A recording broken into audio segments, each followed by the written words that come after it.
The feminist I decided to focus on for my project is Ruth Bader Ginsburg, and the time period which I decided to focus on is second wave feminism, which took place in America from the 1960s to the 1980s. I will be primarily highlighting moments of her career that took place in the 1970s.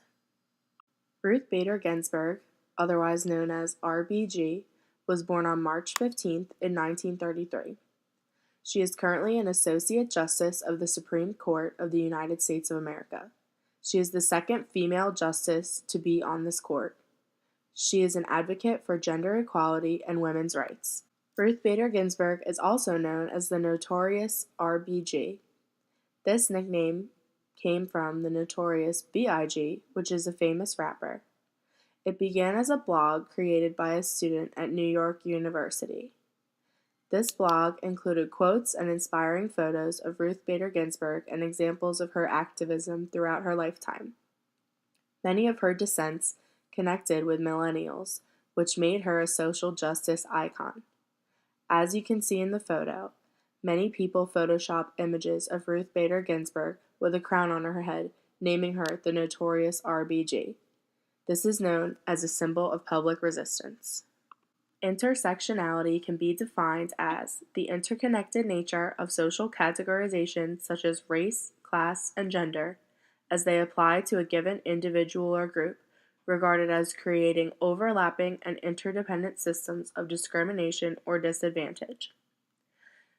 Being a female in a primarily male-dominated field, Justice Ginsburg has shown that while intersectionality may impact her life, it will not define it or her career choices. In an interview, Justice Ginsburg explains what it was like for herself and Sandra Day O'Connor as two of the first women to have careers in the judicial field. People of my generation, you aspired to getting a job in the law. Sandra Day O'Connor will tell you the same story. She had top grades at the Stanford Law School, and no one would hire her. So the bench was not something to which women aspired unless you were a dreamer. There had been only one woman on a court of appeals. In 1934, President Roosevelt appointed Florence Allen. When she retired, there were none. President Johnson appointed Shirley Hufstetler. She was the lone woman on a court of appeals. And it wasn't until President Jimmy Carter that things changed. President Carter looked at the federal bench and said, they don't resemble all of America. And he was determined to change the complexion of the U.S. judiciary. He appointed 25 or more women to the trial bench. He appointed 11 to courts of appeals, and I was one of the lucky 11.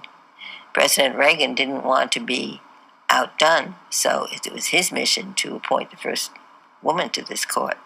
And he did a nationwide search and came up with an absolutely spectacular candidate to be the first woman. And we are all over the bench, and we are certainly here to stay. Some of Ruth Bader Ginsburg's most notable forms of activism took place in the 1970s, a time period known as second wave feminism, which existed from the 1960s to about the 1980s. During this time, it was not common for women to be on the bench. Ruth Bader Ginsburg displayed her activism by fighting for women's rights. One of the ways she did this was by co-founding the Women's Rights Project at the American Civil Liberties Union. This was founded in 1973. She became the ACLU's General Counsel, and the Women's Rights Project and other ACLU projects participated in over 300 gender discrimination cases by 1974. As the director, Ruth Bader Ginsburg argued 6 gender discrimination cases before the Supreme Court. Her activism and passion for these issues was continuously displayed throughout the rest of her judicial career. Two of the major themes that resonate strongly for this feminist in this time period are justice and advocacy. At this time, many women living in America were living in a world of inequality. They were not given the same rights as men, and there were many forms of gender discrimination visible in many areas of the law. Ruth Bader Ginsburg used her reputation as a skilled oral advocate and her work to advocate for women and those who did not have a voice to find justice in their cause and bring them equality.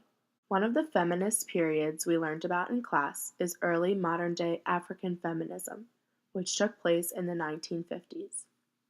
A female activist by the last name Kuti mobilized groups of Nigerian women to rally against the unjust laws that they were facing at the time.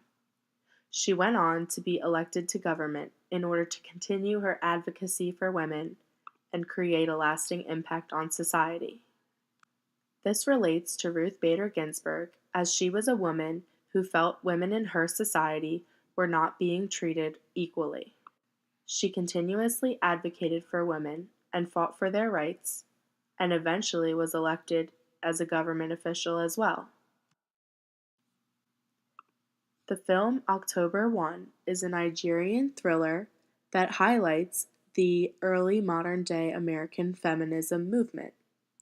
The movie is set in colonial Nigeria. It is about a police officer who is sent there to investigate frequent female murder cases that are occurring. The movie even includes a portrayal of the activist Kuti and highlights the social injustices of the time period. Ruth Bader Ginsburg relates to this movie because she too was an activist during times in which social injustices occurred against women. Like Kuti, there was also a movie made about Ruth Bader Ginsburg, highlighting her advocacy and her efforts to bring about equality for women. As a woman in a male-dominated career, Ruth Bader Ginsburg had to overcome the doubts of those who judged her simply based on her gender. She was clearly able to do so as she is extremely successful and has created a lasting legacy for herself through her work. Ginsburg used her writing to overcome these challenges which she faced. An example is when she volunteered to write the brief for the case Reed v. Reed in 1971, in which the Supreme Court extended the protections of the Equal Protection Clause of the 14th Amendment to women. Ruth Bader Ginsburg also never hesitates to use her freedom of speech to express her mind. As seen in the interview included in this presentation, she is very open about the challenges she faced in the beginnings of her career, but did not let them stop her from finding success. I found the content discussed in this class to be very inspirational as a woman in society today. It is extremely important to look back on not just our society, but others, to see how far women have come, and also to think about how far many of us still have to go. In my career, I can definitely learn from people like Ruth Bader Ginsburg and not be afraid of opportunities because of my gender or anything I feel limited by. As a media studies and production major, I can use what I've learned in this course to communicate content that will have a positive impact on society and to use my voice to get my message heard.